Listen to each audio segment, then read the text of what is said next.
Alright guys, so as you may know, we are hosting a VR event in June, so check out the description for more information. We really need your help and you can also win something. So today we're going to have a comparison between 5 of the best or the most sold mobile VR headsets we found on Amazon. So I would say let's get directly started and let's check them out. So guys, here's the first mobile VR headset we have found. That's the cheapest one. So the cheapest plastic one, you know, Google Cardboard probably. It's very cheap, just a couple of bucks. And there are several applications in the Google Play Store, also on the iPhone, you can check it out. So you just start the application, you put it into Cardboard and you can experience 360-degree videos, 3D videos, games, and yeah, much more. So here the first one, the cheapest entry-level one. This one here starts at around $10 to $15. You can find a link to that down below in the description. So how does it work? So basically this thing here is made out of plastic, has here a head strap. And the good thing is that you can adjust the lenses, so you can adjust your IPD. That's the difference between your eyes in order to get the best experience. And you can also adjust it if you're near or far-sighted. So that's actually pretty good. But this VR headset has very cheap quality, so it has a plastic body and it's pretty hard to take it apart. Now you can slide out here the plastic tray and you have to put in here your smartphone. So basically there's some kind of spring here inside and you can put in smartphones from 4.7 to around 6 inches. But the best experience you can get right now is with the Sony Xperia C5 Premium because it has a 4K display. Well, as you may know, it doesn't run all the time at 4K, but if you start 4K videos, they will also play back in 4K, and the display looks really stunning, even better than on my iPhone. So this is how it works. Then you just slide it in, you start the application, and now it matters which application you start. So there's no application for the VR box, which is kind of bad. And also the field of view is really bad. So it's terrible for games, for watching movies. It's also not really the best. So the lenses are also very cheap quality. There is absolutely no ventilation inside. So this can really get foggy if you sweat a lot. And I would not really recommend those glasses if you want to use them on a longer period. So they're absolutely just for experiencing it for the first time, but not really a good experience. If you want to check them out, link is down below. Now the next VR headset we have found here is the ShineCon.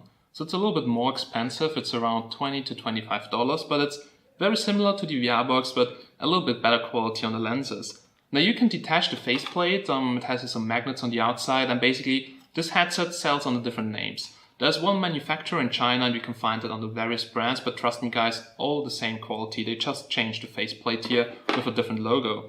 So this is how it looks now. You can basically flip up that here, and here in the front you can put in your smartphone, but there's a spring inside, so you can extend it up to around, I would say 5.5 inches, probably 6 inches, and the quality seems to be really kind of bad. It's easier to clean than the VR box.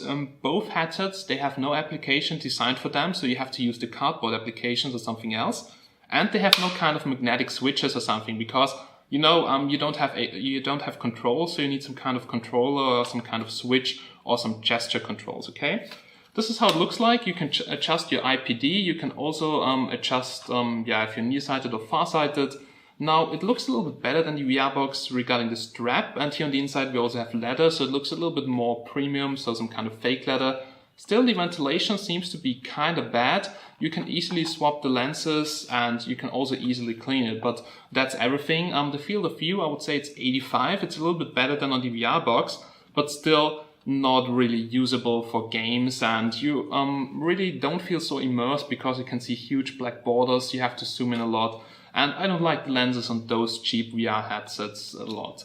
Okay, this is basically the VR box and ShineCon. All in all, they have bad field of view, crap build quality, but they are super cheap and they work with almost every smartphone. Now let's continue and let's check out something more expensive. So here we have the next more expensive and more premium VR headset. This one here is Samsung's Gear VR made by Oculus. So you probably know Oculus Rift, the first VR headset, and actually the quality of this VR headset is pretty good. It's still completely made out of plastic, has here a pretty not so stable dust cover here with the Samsung logo, but everything pretty easy to clean, so you can clean here the lenses from the inside, lots of space. The only bad thing, Samsung's Gear VR is only compatible with Samsung devices. So here you can see it, it's compatible with the Note 5, the S6, and also with the S7, so there's not a huge difference, but only Samsung devices. So you have here a USB port, you have to plug in here your Samsung device, then put it down and then it snaps in here like this. You can switch here between A and B, between the Note and the normal S6 or S7. And yeah, that's it. On the inside we have a light sensor, so if you don't look directly into the VR headset, it switches off your display to save power. So why? Because it's connected with USB to all those things here, and this also drains power from your unit. On the right side we have a D-pad, it's a capacitive touch D-pad, also with a button. We have here a back button and volume controls, which is really useful. On the other VR headsets you don't have a volume control, so you can't adjust the volume, you have to take it out, and this really sucks. Now the lenses, they're pretty good. I would say around 195 degrees field of view. I think in the datasheet it says 96. You can take off here the foam to replace it, which I think is pretty useful because it will wear out after some time. The ventilation is okay, but probably not as good like on other headsets. And bad thing, yeah, only Samsung phones. And the controls, yeah, they're not so good in my opinion. It's really hard to find the correct controls. But there is one application, it's Samsung's own application. You can also use the Oculus Store, and the application is very good. You can watch YouTube videos, you can watch Facebook videos, and you can do basically everything in all simple application, which you can't do in the other things, especially of one last VR headset we're going to check out. So let's come to something more expensive. The Gear VR is around 100 USD. This one here, the Zeiss VR1 is around 120 USD. Now, yeah, Zeiss, you probably know them. I have some kind of gun scopes where the lenses are made from Zeiss, and I have to say, simply awesome quality. And you also have here pretty nice lenses. So the field of view, I like it the most on the Zeiss VR almost. So it's around 100 degrees, and the lenses, they're almost double the size than some lenses you can find, for instance, in cardboard. And also they have pretty good quality. So while the whole VR headset looks actually very futuristic, you've probably already seen that, very nice quality, and also you can basically slide out here some kind of plastic tray where you have to put in your smartphone. But well, as you can see, this is not some kind of universal tray. You have to print this out or order it for every smartphone. That means if you have several friends and they want to try it out with their own smartphone, it's not possible. This will only work for the smartphone you ordered.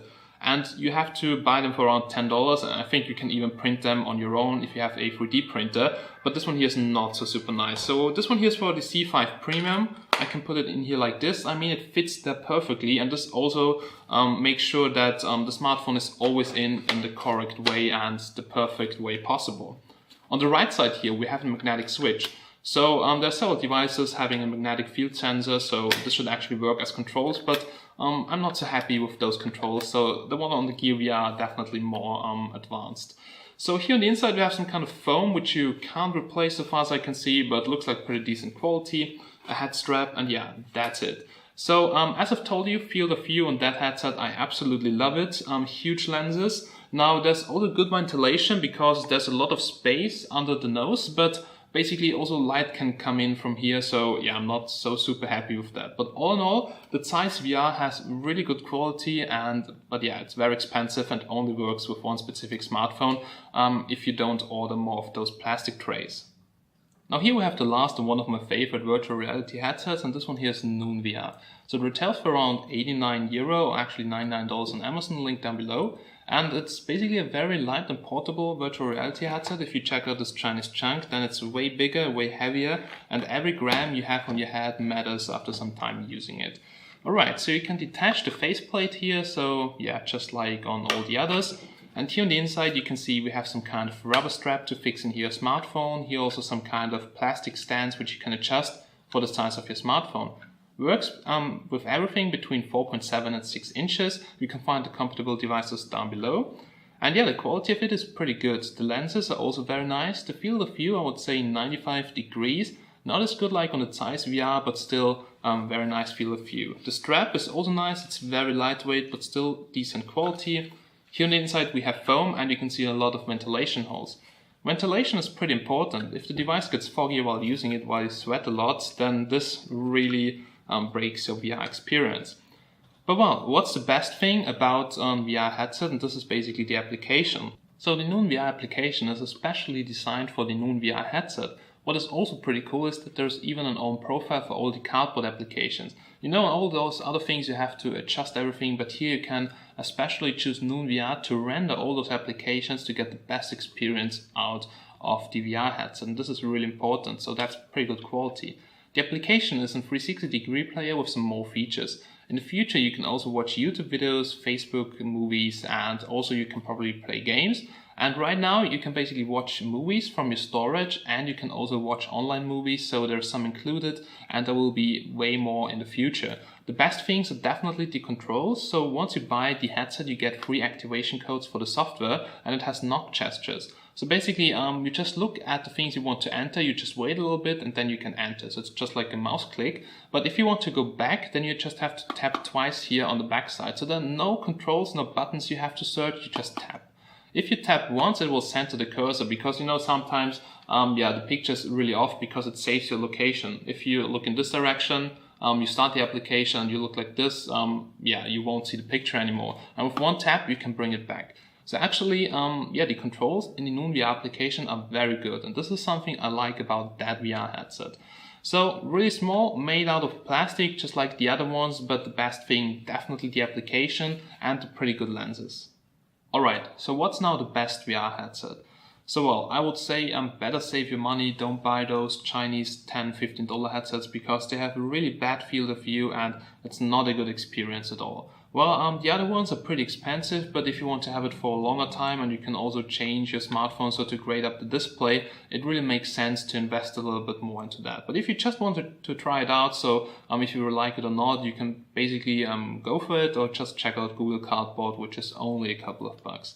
Alright, so my personal favorite is actually Noon VR and Zeiss. The bad thing about Zeiss is it only works with one specific smartphone and it's super expensive. So this is why Noon VR is better, because you can basically use it with every smartphone, and also the quality is really good. I mean, the field of view could be better, but the application is really nice to use, and also I really like the design of it. So just leave us a comment down below on what VR headset you like the most. For sure, there are other ones like the FreeFly or something like that with 120 degrees field of view, but we're going to make an update video in the future, so stay tuned. Check out our event down below in the description. And now, thanks for watching, have a nice day, and bye-bye.